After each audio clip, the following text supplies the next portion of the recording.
Hello everyone, this is Pawan Jangid and I welcome you all on the Utkarsh Online Tuitions YouTube channel. तो साथियों, आज की इस video के अंदर हम बात करने वाले हैं इम्यूनाइजेशन शेड्यूल इन इंडिया। यानी अगर हम बात करते हैं एक लेडी जब प्रेग्नेंट होती है, फिर उसके बाद एक न्यूबॉर्न बेबी का बर्थ होता है, उसके बाद जब बच्चे बड़े होते हैं तो इस टाइम ड्यूरेशन के दौरान कौन कौन से वैक्सीन जो हैं वो उनको लगाए जाते हैं। अब मैंने यहां पर एक वर्ड यूज किया है वैक्सीन। वैक्सीन वर्ड को हमें समझना है, तो वैक्सीन वर्ड को समझने से पहले मैं आपको दो और वर्ड यहां पर एक्सप्लेन करूंगा, जिसके अंदर सबसे पहली जो चीज है वो है इम्यूनिटी। कि ये इम्यूनिटी वर्ड है, इसका मीनिंग क्या होता है, एक्चुअल में इसका मतलब क्या होता है। देखिए, हमारी बॉडी जो होती है वो ढेर सारे डिजीजेस के कांटेक्ट में आती है। इट मींस हमारा जो शरीर है वो बहुत सारी बीमारियों के संपर्क में आता है, और इन सब बीमारियों से लड़ने की जो ताकत है वो आपकी बॉडी को कौन प्रोवाइड करेगा? इम्यूनिटी। यानी इम्यूनिटी एक ऐसी एबिलिटी है, एक ऐसी पावर है जो क्या करती है, आपकी बॉडी को डिजीज से प्रोटेक्ट करने का काम करेगी या बीमारियों से बचाने का काम करेगी। ठीक है, और यहां पर सबसे पहले इम्यूनिटी वर्ड की डेफिनेशन ही लिखी हुई है। The ability of one's body to resist a disease is called immunity. यानी किसी की बॉडी को अगर आप किसी डिजीज से बचाना चाहते हैं तो उसे बचाने के लिए जो उसके पास उसकी बॉडी की क्षमता होती है, जो एबिलिटी हो, जो पावर होती है, जो उसको उस रोग से, बीमारी से बचाती है, उसे ही क्या कहा जाएगा? इम्यूनिटी कहा जाएगा। अब सेकंड वर्ड जो आपके सामने आपको दिखाई दे रहा है वो है वैक्सीनेशन। कि किसी भी पर्सन को अगर मुझे किसी डिजीज से बचाना है और उस डिजीज से बचाने के लिए मैं उसके अंदर इम्यूनिटी को डेवलप करवाना चाहता हूं, या उस डिजीज से बचाने के लिए मैं उस पर्सन की बॉडी के अंदर वो शक्ति पैदा करना चाहता हूं कि वो उस रोग से, उस बीमारी से खुद को बचा पाए, तो मैं एक टेक्निक यूज करूंगा जिसका नाम है वैक्सीनेशन। ठीक है, वैक्सीनेशन का मतलब क्या है? जैसे आपकी बॉडी अगर किसी डिजीज के कांटेक्ट में पहली बार आती है तो आपकी बॉडी को उस डिजीज को समझने में थोड़ा टाइम लगेगा, रिएक्ट करने में थोड़ा टाइम लगेगा और रेस्पॉन्स करने में थोड़ा टाइम लगेगा। तो ये थोड़ा लंबा प्रोसेस हो जाता है। लेकिन अगर आपकी बॉडी को पता है कि ये डिजीज कैसा है, ये डिजीज किससे हो रहा है और इस डिजीज से कैसा लड़ना है, तो आपकी बॉडी जो है उसके लिए फटाफट से क्या करेगी? रेस्पॉन्स जनरेट करेगी। इट मींस अगर मैं बात करता हूं एक राजा है, उस राजा से अगर कोई दूसरा राजा पहली बार लड़ने जा रहा है तो राजा को उसके टैक्टिक्स को, उसके जो लड़ने की अलग अलग टेक्निक्स हैं, उसको समझने में थोड़ा टाइम लगेगा, उसको टाइम लगेगा। जैसे मैं बात करता हूं एक राजा ए है और दूसरा है राजा बी। बी ने किया आक्रमण ए के ऊपर, बी ने अटैक किया ए के ऊपर। अब ए को इसकी टेक्निक को समझने में थोड़ा टाइम लगेगा। ठीक है, हालांकि ये शक्तिशाली है, ये क्या करेगा? इसको हरा देगा, बी को हरा देगा, लेकिन इसको बी को हराने में थोड़ा टाइम लगेगा। लेकिन जब इसने एक बार इसको हरा दिया और ये वापस लड़ने के लिए आएगा तो राजा को पता है कि इससे कैसे लड़ना है, क्योंकि ये पहले भी इसको हरा चुका है, पहले भी इसको खत्म कर चुका है, यानी इसको युद्ध के अंदर क्या कर चुका है? खत्म कर चुका है। तो अब राजा को पता है इससे वापस कैसे लड़ना है। तो सेम ऐसा ही आपकी बॉडी करती है। आपकी बॉडी के अंदर जब कोई डिजीज पहली बार आता है तो आपकी बॉडी को उससे लड़ने के लिए इम्यूनिटी डेवलप करने में थोड़ा टाइम लगता है, और इस चीज को और स्ट्रॉन्ग बनाने के लिए और जल्दी करवाने के लिए मैं क्या करूंगा? वैक्सीनेशन का यूज करूंगा।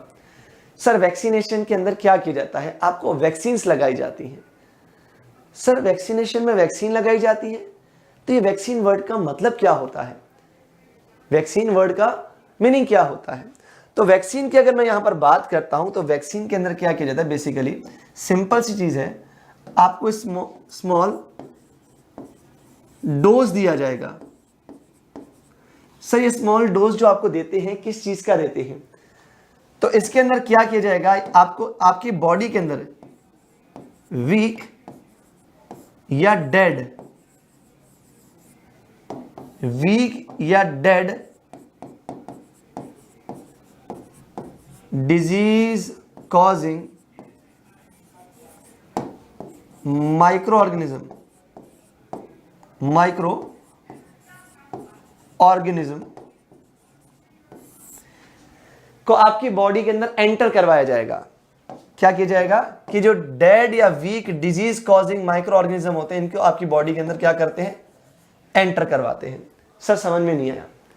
यानी आपके बॉडी के अंदर कोई भी डिजीज आएगा वो किसी ना किसी माइक्रो ऑर्गेनिज्म की वजह से आएगा। वो बैक्टीरिया हो सकता है, वो प्रोटोजोआ हो सकता है, वो कोई वायरस हो सकता है, वो कोई फंगस हो सकता है। तो आपके बॉडी में डिजीज जो होते हैं वो अलग अलग माइक्रो ऑर्गेनिज्म से होते हैं।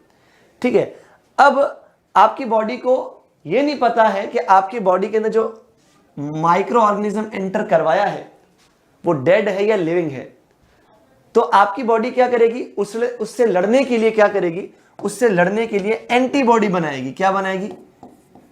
एंटीबॉडी को डेवलप करेगी।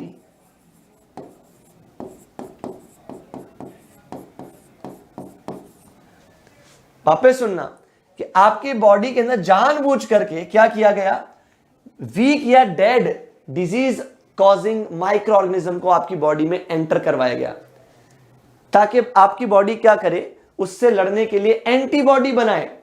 और वो एंटीबॉडी क्या करेगी, इस डिजीज कॉजिंग माइक्रो ऑर्गेनिज्म को डिस्ट्रॉय कर देगी, खत्म कर देगी।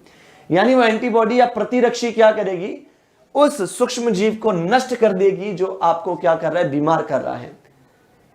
ठीक है, अब आपकी बॉडी को ये मेमोरी के अंदर सेट हो चुका है कि अगर ये वापस आया आपकी बॉडी के अंदर तो इस माइक्रो ऑर्गेनिज्म से कैसे लड़ना है, या ये माइक्रो ऑर्गेनिज्म अगर आपकी बॉडी के अंदर वापस एंटर करता है तो आपको इससे कैसे लड़ना है, या आपकी बॉडी को इससे कैसे रिएक्ट करना है। आपकी बॉडी की मेमोरी के अंदर ये चीज सेट हो चुकी है। ठीक है, और ये जो डेड या weak disease causing microorganism आपकी बॉडी में एंटर करवाए जा रहे हैं, इसी को क्या कहते हैं, इसी को वैक्सीन कहते हैं। हालांकि इससे आपको कोई नुकसान नहीं होता क्योंकि ये माइक्रो ऑर्गेनिज्म कैसे हैं, डेड हैं, वीक हैं, मृत हैं, कमजोर हैं, तो ये आपको बीमार नहीं करेंगे, ये आपको किसी भी तरीके से बीमार नहीं करेंगे, पर आपकी बॉडी के लिए बेनिफिशियल होते हैं, लाभदायक होते हैं। लाभदायक क्यों होते हैं? क्योंकि आपकी बॉडी क्या करती है, इनसे लड़ने के लिए एंटीबॉडी बनाती है, और ये एंटीबॉडी आपकी बॉडी के अंदर सेव हो जाती है। भविष्य में इनको पता है कि इनसे कैसे लड़ना है। तो यही यहां पर वैक्सीन की डेफिनेशन लिखी हुई है, a small dose of dead and weakened disease causing microbes या microorganism use to stimulate immune response, कि आपकी बॉडी के अंदर इम्यूनिटी के रेस्पॉन्स को जनरेट करने के लिए आपकी बॉडी के अंदर डेड या वीक माइक्रो ऑर्गेनिज्म को एंटर करवाया जाता है, जो कि बहुत कम अमाउंट के अंदर, स्मॉल अमाउंट के अंदर, और इसी को क्या कहते हो आप, वैक्सीन कहते हो। क्या कहते हो? वैक्सीन कहते हो। अब बात करने वाले हैं हम यहां पर इंडिया के अंदर इम्यूनाइजेशन जो शेड्यूल होता है वो क्या होता है। तो इसके अंदर सबसे पहले जो हम बात करेंगे वो हम बात करेंगे प्रेग्नेंट वुमेन के बारे में। ठीक है, फिर इन्फेंट्स के बारे में, और लास्ट में हम चिल्ड्रन के बारे में बात करेंगे। तो सबसे पहली चीज, प्रेग्नेंट वुमेन को कौन कौन से यहां पर वैक्सीन लगेंगे। सबसे पहले TT1 से, TT1 होता क्या है, हम बोलते हैं टिटनेस का इंजेक्शन ये वैक्सीन है। अब टिटनेस क्या है, टिटनेस डिजीज की अगर बात करता हूं तो किससे हो रहा है, तो इसकी यदि मैं बात करता हूं तो ये होता है क्लॉस्ट्रीडियम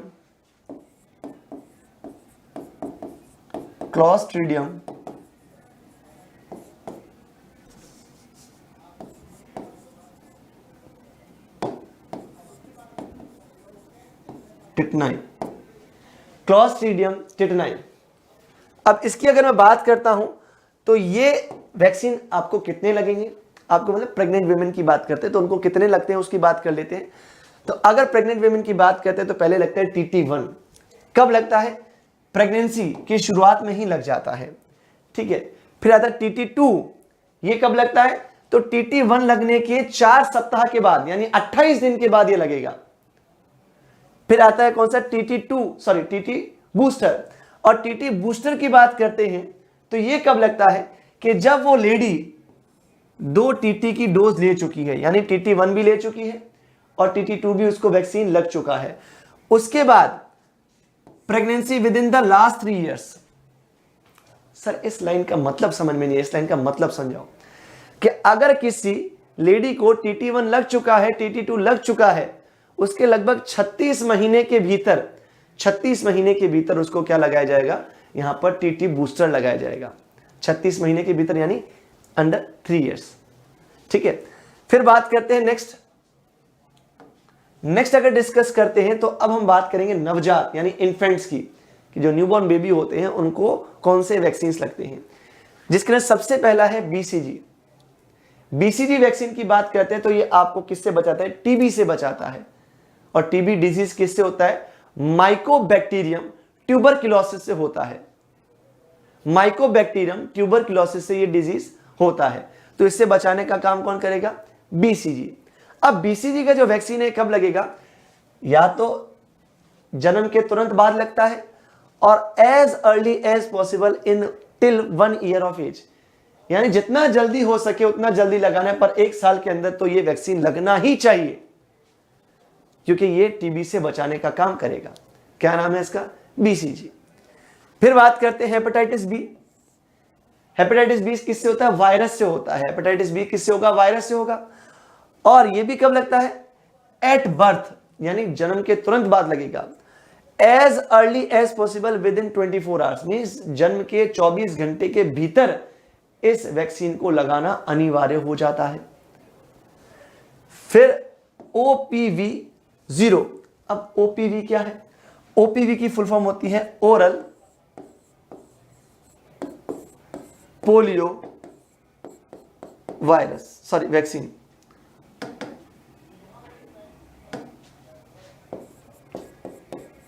ओरल पोलियो वैक्सीन क्या लिखा हुआ है, एट बर्थ, ये भी जन्म के तुरंत बाद लगेगा। और as early as possible within the first 15 days, यानी जन्म के तुरंत 15 दिन के भीतर ये आपको वैक्सीन लगाना कंपलसरी हो जाता है। फिर OPV 1, 2 and 3, यानी OPV एक तो 0 लगा, इसके बाद 3 और लगेंगे। एक कब लगेगा, एट 6 वीक्स, 6 सप्ताह पर। दूसरा कब लगेगा, 10 सप्ताह 10 वीक्स पर। तीसरा कब लगेगा, 14 वीक्स पर। OPV can be given till 5 years of age, यानी ऐसा नहीं है कि अगर आपने लगाया नहीं तो उसको वापस कभी लगा ही नहीं सकते। 5 साल की उम्र तक ये जो वैक्सीन हैं, ओरल पोलियो वैक्सीन जो है, जो आपको ड्रॉप्स पिलाई जाती हैं, वो 5 साल के भीतर लग जानी चाहिए। इस चीज का हमें ध्यान रखना है। Next pentavalent 1, 2, 3। अब पेंटावेलेंट, पेंटा वर्ड का मतलब है 5। ये पेंटावेलेंट वैक्सीन बड़ी खास है क्योंकि ये एक साथ आपको 5 डिजीज से प्रोटेक्ट करेगी। 5 डिजीज कौन कौन से, डिप्थीरिया, डिप्थीरिया के बाद पर्ट्यूसिस, पर्ट्यूसिस के बाद टिटनेस, टिटनेस के बाद HIV, ठीक है, HIV के बाद हेपेटाइटिस बी। सॉरी, टोटल कितने हो गए यहां पर, 5 हो चुके हैं। एक तो डिप्थीरिया, पर्ट्यूसिस, टिटनेस, टिटनेस के बाद हेपेटाइटिस बी और HIV। HIV की फुल फॉर्म होती है हीमोफिलस इन्फ्लुएंजी टाइप बी। मतलब 5 डिजीज से एक साथ आपको प्रोटेक्ट करेगी। और बात करते कब कब लगते हैं, तो इसके अंदर 3 वैक्सीन लगते हैं। एक तो 6 सप्ताह पर, फिर 10 सप्ताह पर, फिर 14 सप्ताह पर लगाया जाएगा। बट आगे एक और लाइन दे रखी है, can be given till 1 year of age, 1 साल की उम्र तक इन्हें ये तीनों वैक्सीन लग जाने चाहिए। फिर आगे बात कर लेते हैं, आगे बात करते हैं rota virus. Rota virus basically stomach और इंटेस्टाइन को सबसे ज्यादा अटैक करता है और इसके से डायरिया भी हो जाता है, काफी कमजोरी आ जाती है बॉडी के अंदर। और ये कब लगता है, at 6 weeks, 10 weeks and 14 weeks. मतलब ये भी कितने लगेंगे आपको, 3 ही लगेंगे। और can be given till 1 year of age, इसको भी 1 साल तक लगाया जा सकता है, ठीक है। फिर बात करते हैं IPV। IPV की फुल फॉर्म क्या होगी, ठीक है, इनएक्टिवेटेड पोलियो वैक्सीन। अब देखो, 2 fractional dose at 6 and 14 weeks of age, ये 2 बार लगते हैं। एक तो कहां पर, 6 सप्ताह पर, और दूसरा कब लगेगा, 14 सप्ताह पर लगेगा। 2 लगेंगे एक साथ। फिर मीजल्स, और फिर यहां लिखा MR, MR यानी M for measles, R for rubella. 2 disease का एक साथ डोज लगेगा और ये पहला डोज है, फर्स्ट डोज लिखा हुआ है। कौन सा डोज है, फर्स्ट डोज है। और अगर बात करते हैं तो कब लगता है, 9 मंथ जब कंप्लीट हो जाते हैं तब से लगाकर 12 महीने तक लग सकता है। यानी अगर हम बात करते हैं तो 9 महीने से लगाकर 12 महीने की अगर मैं बात करता हूं तब तक ये आपको वैक्सीन लग सकता है। अब बात करते हैं नेक्स्ट कि can be given till 5 years of age, कि अगर नहीं लगा है तो इसका मतलब ये नहीं लगा नहीं सकते, 5 साल की उम्र तक ये वैक्सीन लग जाना चाहिए किसी भी हालत में। फिर JE फर्स्ट, हालांकि ये हर स्टेट में नहीं लगता है JE, ठीक है, जैपनीज इंसेफेलाइटिस इसको डिजीज कहते हैं, जैपनीज इंसेफेलाइटिस डिजीज होता है। और अगर इसकी बात करते हैं, हर स्टेट में नहीं लगाते, देखो डबल स्टार लगा हुआ, इसको कब लगाया जाएगा, 9 महीने से लगाकर 12 महीने जब कंप्लीट हो जाता है तब एक नवजात को लगाया जाता है। फिर विटामिन ए का फर्स्ट डोज, विटामिन ए के टोटल 9 डोज लगते हैं।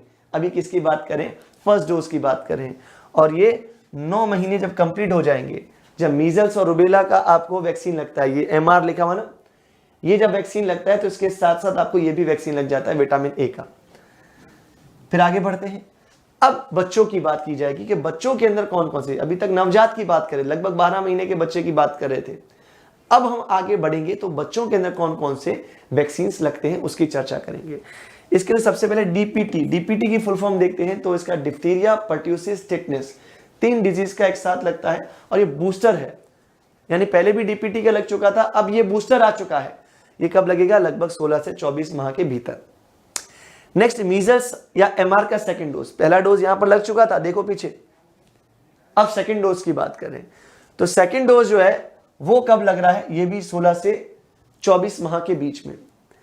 नेक्स्ट ओपीवी बूस्टर, देखो पोलियो के पहले भी आपको वैक्सीन लग चुके हैं बट अब बूस्टर आ चुका है, बूस्टर कब लगेगा, ये भी 16 से 24 माह के भीतर।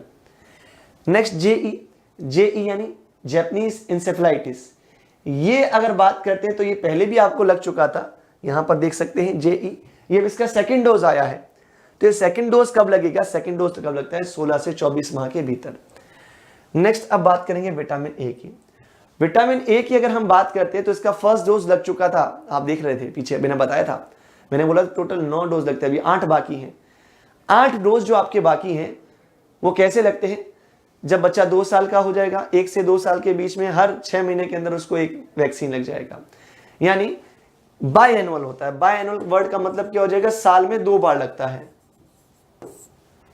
तो 2 साल का हुआ तब तक 2 और लग गए, 3 साल का हुआ तब तक 2 और लग गए, 4 साल का हुआ तब तक 2 और लग गए, 5 साल का हुआ तब तक 2 और लग गए। 1 साल से पहले मतलब जब बच्चा जन्म लेता है और 1 साल के भीतर होता है तब एक उसको वैक्सीन लग गया, फिर 1 से 2 साल हुआ तब 2 और लग गए, फिर 2 से 3 साल हुआ 2 और लग गए, 3 से 4 साल हुआ 2 और लग गए, और 4 से 5 साल हुआ 2 और लग गए। टोटल कितने लगेंगे, 9 लगते हैं विटामिन ए के। फिर बात करते हैं नेक्स्ट डीपीटी बूस्टर 2, देखो डीपीटी बूस्टर 1 लगा, अब डीपीटी बूस्टर 2 भी आ चुका है, क्योंकि एक साथ 3 डिजीज से आपको प्रोटेक्ट कर रहा है, डिप्थीरिया, पर्ट्यूसिस, टिटनेस, और ये 5 से 6 साल की एज तक लग जाना चाहिए। फिर टीटी की बात करते हैं, टिटनेस की वापस बात होगी, क्लॉस्ट्रीडियम टिटेनाइज से जो ये डिजीज होता है टिटनेस, अब ये 10 से 16 साल की एज के बीच में लगेगा। ठीक है, तो इस प्रकार से मैंने आज की आपको वीडियो में क्या क्या चीजें बता दी कि एक माँ को कौन कौन सी वैक्सीन लगेंगी जो प्रेग्नेंट है, और बात करते हैं कि एक नवजात को या नए शिशु का जन्म हुआ है या इन्फेंट्स को कौन कौन से वैक्सीन लगते हैं। Then after I have explained the vaccines which are given to children. इसके बाद साथियों जो हम बात करेंगे वो हम बात करेंगे एक इंपॉर्टेंट न्यूज, उत्कर्ष ऑनलाइन ट्यूशंस के क्लास 6 to 12 के हिंदी मीडियम और इंग्लिश मीडियम, चाहे आप सीबीएसई बोर्ड से, आरबीएसई बोर्ड से, यूपी बोर्ड से, एमपी बोर्ड से, बिहार बोर्ड से, यहाँ एकेडमिक सेशन 2024-25 का जो 6 to 8 का कोर्स रहने वाला है उसका प्राइस रहने वाला है 2500, बहुत मिनिमल प्राइस। क्लास 9th और 10th का रहने वाला है 3800, और क्लास 11 और 12 का रहने वाला है 4500। अब इंपॉर्टेंट बात, आपको कोर्स के ऊपर 20% अतिरिक्त डिस्काउंट मिल रहा है, और इस अतिरिक्त डिस्काउंट के लिए आपको ये कूपन कोड वहां पर अप्लाई करना है। अगर ये कूपन कोड वहां पर आप अप्लाई करते हैं तो आपको 20% एक्स्ट्रा वहां बेनिफिट मिल जाता है, और ये ऑफर केवल सीमित समय के लिए है। फिर नेक्स्ट हम बात कर लेते हैं, नेक्स्ट बात करते हैं प्रो बैच, जो कि बहुत एडवांस लेवल की तैयारी करवाएगा आपको। कैसे, देख लो, प्रो बैच की बात करते हैं तो इसके लिए 6 to 8 का रहने वाला है 3500 प्राइस, बहुत मिनिमल। 9-10 का 5000 प्राइस रहने वाला है, 11-12 का आपका प्राइस रहने वाला है 6000। इसकी बात करता हूं तो इसके अंदर भी 20% एक्स्ट्रा बेनिफिट के लिए आप क्या यूज कर सकते हैं, कूपन कोड EXTRA20, सारे कैपिटल आएंगे, ध्यान रखिएगा इस चीज का। अब देखो बोर्ड क्लासेस की बात करते हैं तो प्रो बैच के अंदर आपको एक्स्ट्रा क्या मिलने वाला है, वो तो मिलेगा जो पहले मिल रहा था, एक्स्ट्रा क्या मिलेगा, कंप्लीट सिलेबस, क्रैश कोर्स भी मिलेगा, और इसके साथ साथ मॉडल पेपर्स भी आपको मिलने वाले हैं। फिर हम बात करते हैं for non board classes. Non board classes के अंदर आपको क्या क्या मिलेगा, कंप्लीट सिलेबस, क्रैश कोर्स, और इसके साथ साथ देखो बोर्ड का एग्जाम तो है नहीं तो मॉडल पेपर आपको नहीं मिलेंगे, पर इंपॉर्टेंट क्वेश्चन पेपर्स आपको जरूर प्रोवाइड करवाए जाएंगे, ठीक है, जिसके अंदर आप अपनी तैयारी को और अच्छे स्तर तक पहुंचा सकते हैं और अच्छे लेवल तक वहां पर उसको हेल्प करवा सकते हैं, ठीक है। तो आई होप यहां तक का सारा आपको अच्छे से क्लियर हो चुका होगा, और इसी के साथ अपनी आज की क्लास को मैं यहीं पर एंड करूंगा। Thank you so much guys.